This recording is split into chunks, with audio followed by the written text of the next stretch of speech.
Mga boss, good day po sa inyong lahat. Ngayong araw na ito, meron akong i-grant na request ng isa nating subscribers. Actually, kagrupo ko rin siya dun sa aking Facebook page na Jeep Doctor. And nirequest niya kasi bumili siya ng timing light. Timing light. Ayan.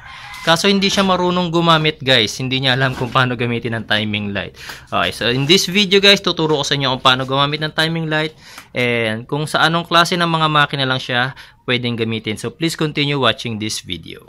So ang timing light, guys, ang gamit niya is sa gasoline engines lang siya ginagamit. So sa diesel engines is hindi siya ginagamit. Ginagamit ito, guys, para ma-set ng tama ang ating ignition timing or yung kung kailan magi-spark yung ating mga spark plug, especially during idle. So bawat makina, ayan, bawat manufacturer meron silang sineset na ignition timing. Tulad nito, ignition timing without manifold vacuum is 4 degrees before top dead center at 800 RPM.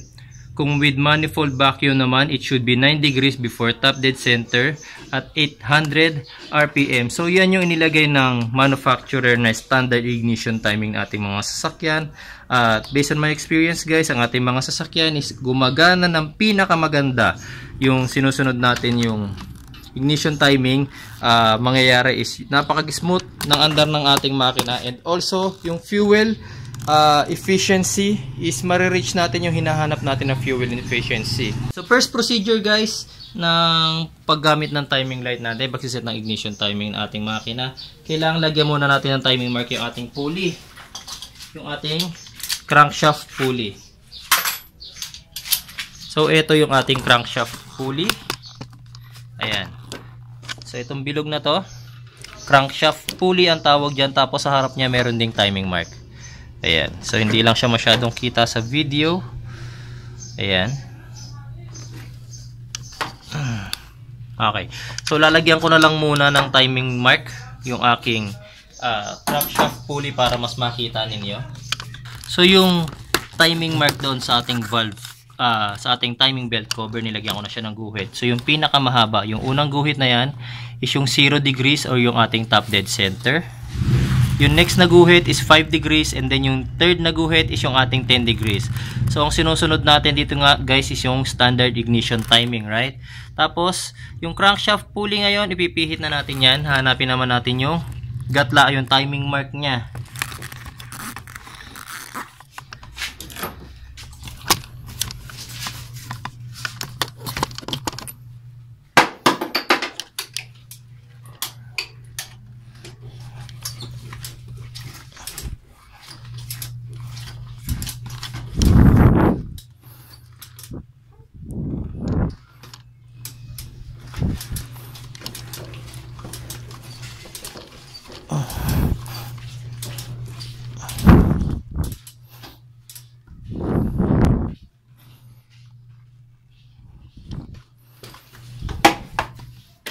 Ayan, guys. Ayan. So itinapat ko muna sa 0 yung timing mark.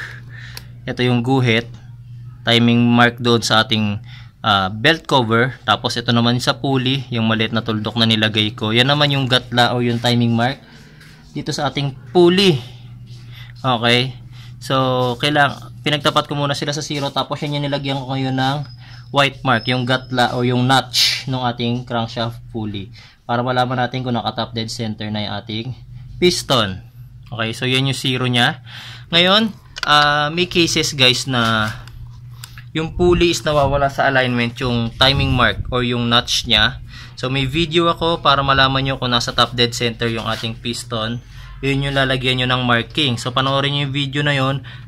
Minsan kasi anong nangyayari, may mga pulley kasi na meron damper sa gitna, so nasisira yung damper na yon. Tas ngayon yung pulley natin pumipihit, nawawala na sa alignment yung marking. So kailangan mahanap nyo yung top dead center nung piston, tapos yun yung lalagyan nyo ngayon ng marking. Ayan, yung puti na yan. So i-disalign ko para mas makita nyo yung puti.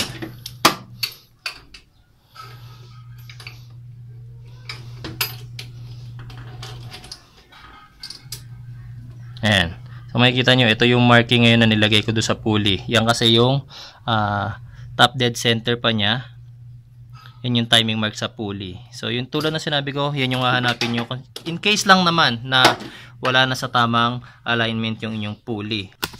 And guys, so since nalagyan na natin ng timing mark yung ating timing belt cover and then yung crankshaft pulley natin, ang next thing na kailangan natin gawin is paandarin yung makina and wait for it na ma-reach niya yung normal operating temperature. Kasi kapag cold start natin to ginawa, anything na igagawin yung adjustment sa ating makina ng cold start will not be accurate kasi nga ang normal riding ignition timing ng ating makina will happen at normal operating temperature. So hintayin lang natin na mag-normalize yung temperature ng ating makina. So normal operating temperature na yung ating makina. Pwede na tayong gamitin yung timing light para malaman natin kung nasa tamang ignition timing ang ating makina. So meron tatlong connector ang ating timing light. Yung ganitong model nga pala ng timing light guys is wala siyang ignition timing selector. So yung iba merong selector dito sa likod. Pero ako may advice ko, ang pinakamagandang gamitin is yung gantong klase, yung wala ng selector. Tapos itong kanyang clamp is connected lang sa ating battery. So meron naman yang color. So yung black clamp natin is sa ating negative, and then yung red clamp naman natin is sa positive ng ating battery.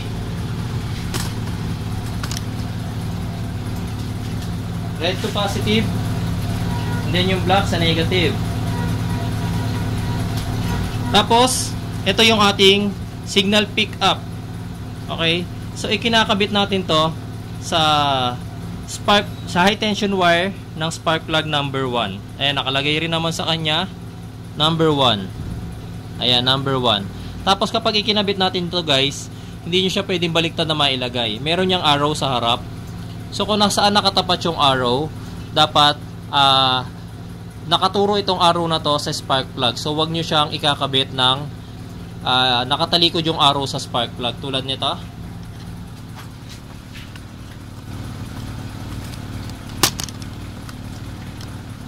Ito yung ating makina. Ito yung piston number 1. Basta ito yung front ng ating makina guys dito. So yung piston number 1 is nandito sa unahan. So nakalagay yung arrow, kailangan nakaturo sa ating spark plug. So ganyan natin siya ikakabit. Ayan. So yung spark plug natin nandoon. So yung arrow doon din nakaturo. Kaya kapag pinindot nyo ngayon itong ating timing light, itong trigger, makikita nyo ilaw yung ating timing light. Ayan. So umiilaw-ilaw siya. Yan yung time guys na nag-i-spark yung ating spark plug number 1. So yan yung time na gumagana or dumadalo yung kuryente sa ating high tension wire number 1. Tapos yung ating timing mark, ay nakita nyo nilagyan ko na ng timing mark doon sa ating pulley. Itututok natin itong timing light natin doon sa timing mark. Tapos makikita nyo kung sa yung ignition timing ngayon ayan, pansinin nyo yung tuldok na nilagay ko. Yung unang pinakamahabang timing mark tulad na sinabi ko kanina is 0, yung next is 5, and then yung next is 10. So lampas siya ng 5 pero hindi siya umabot ng 10. Sinunod ko yung ignition timing according sa manufacturer. So nakalagay dito 9 degrees before top dead center with manifold vacuum. Pag sinabing with manifold vacuum guys, ito yon. So guys, ito yung ating vacuum advancer. Ayan, sa distributor meron tayong tinatawag na vacuum advancer. Ayan, so hindi nyo lang makita pero dalawa ang port nyan. Yung itong nasa labas na to is the ported ang tawag dyan, ported vacuum. And then yung nasa loob is yung ating manifold vacuum. So kapag hinugot natin itong hose na to from the distributor, ayan, kanina nasa 9 degrees tayo. So titingnan natin ngayon na hinugot ko yung manifold vacuum, dapat 4 degrees na lang yan. Ayan. So makikita nyo ngayon, kanina nandun siya malapit sa 10, ngayon nandun lang siya malapit sa 5. So hindi lang masyadong clear dito sa angle ko kasi medyo mahirap mag video at the same time is nakatutok din itong timing light. Pero sa angle ko is nasa 4 degrees lang siya guys. Okay? Yan yung tamang paggamit ng timing light. So kapag kinabit ko ulit yung ported ay yung manifold vacuum,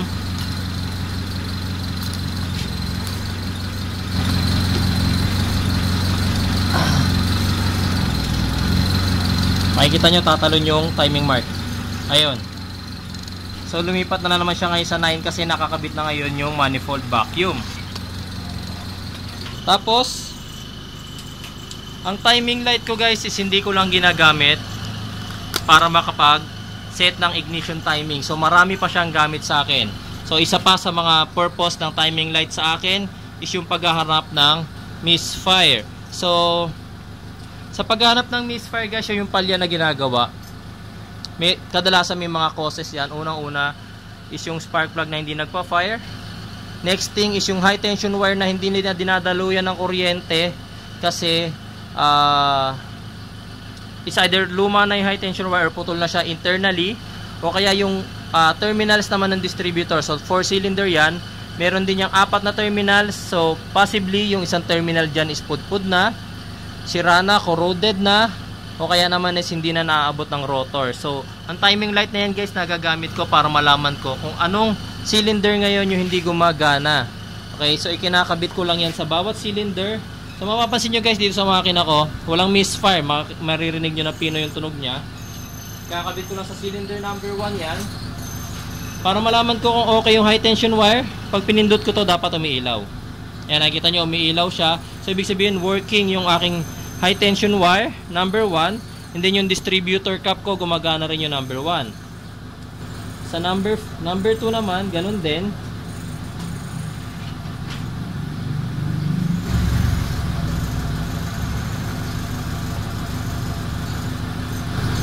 Ayan, gumagana rin siya, umiilaw din siya. So kapag hindi umilaw itong ibig sabihin yung high tension wire ko, or either yung terminal ng distributor ko, may problema. So dun ko ngayon hahanapin kung alin sa kanila nagka-problema.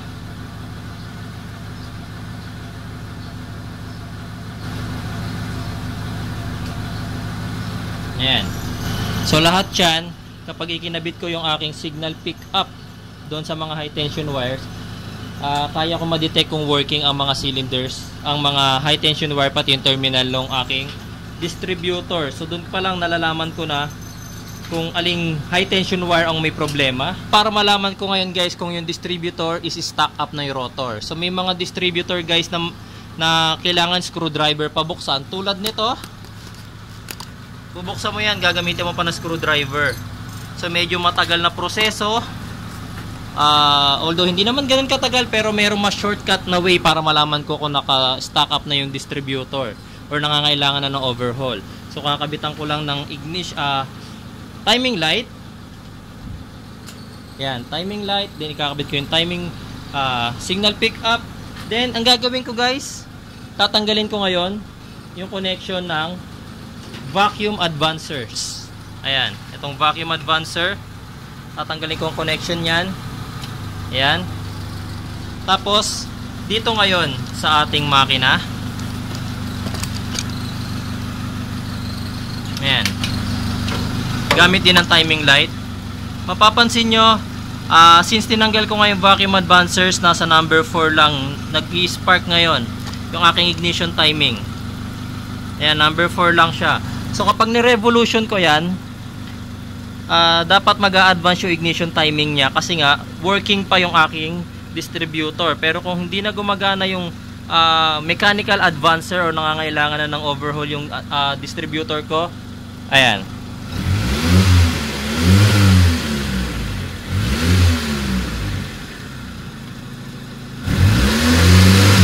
nakikita nyo yung kulay white mark na nilagay ko mga boss is uma-advance pa.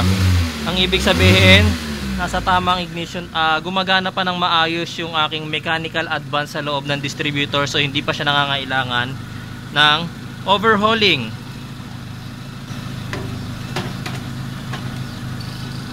Next thing, so alam na natin na working yung mechanical advance ng aking distributor. So ito namang aking vacuum advance guys, ginagamit ko rin ng timing light para malaman ko kung gumagana pareho ang mechanical, ang aking vacuum advancer. So tulad niyan, dalawang port ng aking advancer, isang manifold at isang ported. Ito, isang manifold at isang ported. So para malaman ko kung working yan, tulad nito, meron ako ritong hose. Originally nakakabit yan sa manifold vacuum. So may vacuum yan during idle. Ayan, may vacuum yan during idle. So pakiramdaman nyo, dapat inihigop yung daliri ninyo. Okay, so kapag ka ipinasok ko yan doon sa advancer, dapat yung ignition timing ko is mag-a-advance.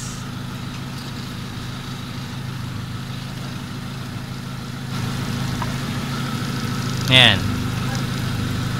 Okay, so nasa number 4 pa siya ngayon. Kapag ka pinasok ko yung vacuum hose sa advancer, ayan, naging number 9 siya. Nasa 9 na yung ignition timing niya. Ito yan. Ayan, so nakakabit na siya. So alam ko na working ito. Tapos kailangan malaman ko kung working din yung ported. So dyan ko naman ililipat itong hose na to. Ayan.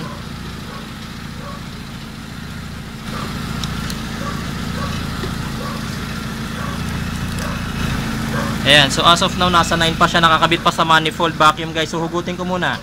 Ayan, nahugot ko na. And then ikakabit ko naman siya sa ported para malaman ko kung working yung ported. Ayan, makikita nyo guys, mas malaki yung advance ng ported. So ngayon, siguro mga nasa 15 or mga 17 na yan. So nakakabit naman siya sa ported vacuum advancer ko. Ayan. So yung timing light guys, nagagamit ko rin yan. Kita nyo man, hindi lang siya pang ignition timing. Nagagamit ko rin yan para ma-detect ko kung yung distributor is kailangan ng ma-overhaul kasi stuck up yung rotor. Tapos ginagamit ko na rin siya para ma-test yung ano naman, tawag dito yung vacuum advancer naman kung working pa or hindi na. So ayan mga boss, I hope na ituro ko sa inyo kung paano gamitin ang timing light na to.